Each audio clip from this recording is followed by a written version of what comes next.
இன்னும் ஒரு ஆபத்தான ஒரு நிலைமை இருக்கிறது.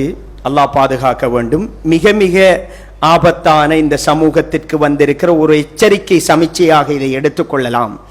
இலங்கையில் உயர்ந்த பதவிகளில் பொறுப்புகளில் முஸ்லிம்களின் விகிதாசாரம் குறைவடைந்து கொண்டே செல்கிறது. அல் குர்ஆனில் அல்லாஹு தஆலா சொல்கிறான், வஅஇது லஹும் மஸ்ததஅதும் மின் குவ்வா, உங்களால் முடிந்த சக்திகளை தயார்படுத்திக் கொள்ளுங்கள் என்பது அல்லாஹ்வுடைய கட்டளை.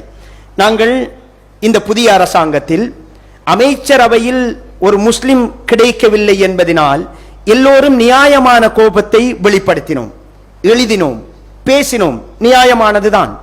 ஆனாலும் அதுவே இந்த அரசாங்கம் மாறலாம், அமைச்சரவை மாறலாம், எது வேண்டுமானாலும் இந்த நாட்டில் நடக்கலாம்.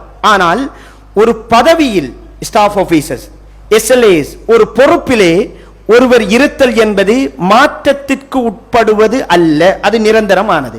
கிழக்கு மாகாணத்தில் கிட்டத்தட்ட அண்மை காலத்தில் கிட்டத்தட்ட 10 பேர் SLAs ஆபீசர்ஸ் ஓய்வு நிலைக்கு போயிருக்கிறார்கள். அவர்களின் இடைவெளியை நிரப்புவதற்கு முஸ்லிம்களின் விகிதாசாரம் குறைந்திருப்பதை பார்க்கிறோம். அந்த பொறுப்புகளில் எல்லோருமே இந்த தொழில்சார் கற்கைகளில் எங்களுடைய இளம் தலைமுறை ஆர்வப்பட்டிருக்கிறார்கள். அல்ஹம்துலில்லாஹ், அது ஒரு வகையான பரக்கத்தை பொருளாதார ரீதியாக கொண்டு வந்திருக்கிறது. எமது பிராந்தியத்தை சேர்ந்த பல இளைஞர்கள், இளம் தலைமுறை மத்திய கிழக்கு நாடுகளில் பெரும் சம்பளங்களுக்கு இருக்கிறார்கள். அல்லாஹ் அவர்களுக்கு அருள் செய்யட்டும். அதே நேரத்தில் ஒட்டுமொத்தமாக எல்லோரும் சேர்ந்து அப்படியே அந்த கவர்ச்சியில் மெட்டீரியல் லைஃபை நோக்கி நகர்தல் என்பது ஒரு 15 வருடத்தில், ஒரு 20 வருடத்தில் அக்கறை பற்றில், அட்டாளச்சேனையில், சம்மாந்துறையில் ஒரு முஸ்லிம் DS இல்லாத ஒரு நிலைமை உருவாகும், ஒரு முஸ்லிம் அதிகாரி இல்லாத ஒரு நிலைமை உருவாகும். இது ஆபத்தான ஒரு விடயம். சமூகமாக பெற்றோர்களும் கவனம் எடுக்க வேண்டிய விடயம். என் மகன் ஒரு 30 லட்சம் மாசம் வருமானம் எடுக்கிறான், 1 கோடி வருமானம் எடுக்கிறான் வெளிநாடுகளில். இதைவிட இந்த நாட்டில் ஒரு பொறுப்பான இடத்தில் இருந்து இந்த சமூகம் தொடர்பாகவும் யோசிக்கிறான் என்பது ஒரு உங்களுடைய கபருக்கு நிறைய நன்மைகள் வந்து சேரக்கூடிய ஒரு விஷயம். இலங்கையில் ஜெயிலர்மார் முஸ்லிம்கள் இருந்த நேரத்தில் தான் ஜெயில வந்துட்டு தொழக்கூடிய ஒரு சூழல் உருவாக்கினாங்க. எங்கட பிரச்சனை எங்களுக்கு தான் நல்லா தெரியும். வேறொரு சமூகத்தை சேர்ந்தவர் அதை புரிந்து கொள்வதற்கும் எங்களில் உள்ள ஒருவர் புரிந்து கொள்வதற்கும் இடையில் வித்தியாசம் உண்டு. இலங்கையிலே ஏர்போர்ட்ல வந்துட்டு தொழக்கூடிய ஒரு நிலைமை உருவாகிச்சு. காலை கழுவக்கூடிய அளவுக்கு டெப்ப உருவாக்கினாங்க.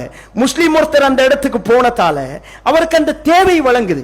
ஆனால் அண்மை காலமாக எங்களுக்கு மாற்று இடங்களில் வந்திருக்கிற கவர்ச்சி ஒரு ஆபத்தான சூழலை உருவாக்குகின்றது.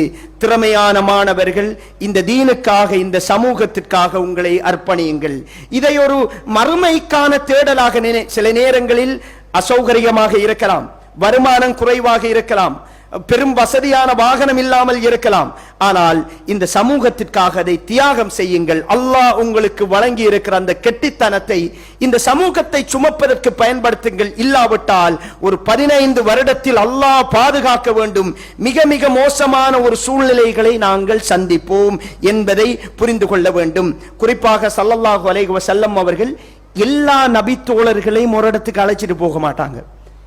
யுத்தம் என்று வந்தாலும், வேறு பணிகள் என்று வந்தாலும் சிலரை சில இடங்களில் விட்டு செல்வார்கள். எல்லோரும் ஒரே இடத்தில் நகர்தல் என்பது ஒரு மோசமான தாக்கத்தை ஏற்படுத்தும் என்பதை ஸல்லல்லாஹு அலைஹி வஸல்லம் அவர்களுடைய வாழ்நாளில் கற்றுக் கொடுத்திருக்கிறார்கள். எனவே எங்களுடைய இளம் தலைமுறை இதற்கு தகுதியான கெட்டித்தனம் உள்ளவர்கள் தயவு செய்து நாட்டில் உள்ள உயர் பதவிகளுக்கான பரீட்சைகளில் தோற்றுங்கள். அல்லாஹ் உங்களுக்கு அருள் செய்ய வேண்டும். இதை ஒரு சமூகத்தின் பொறுப்பாக உணருங்கள். அல்லாஹு தஆலா உங்கள் எல்லோருடைய கபரையும் விசாலப்படுத்துவான் என்பதை புரிந்து கொள்ளுங்கள்.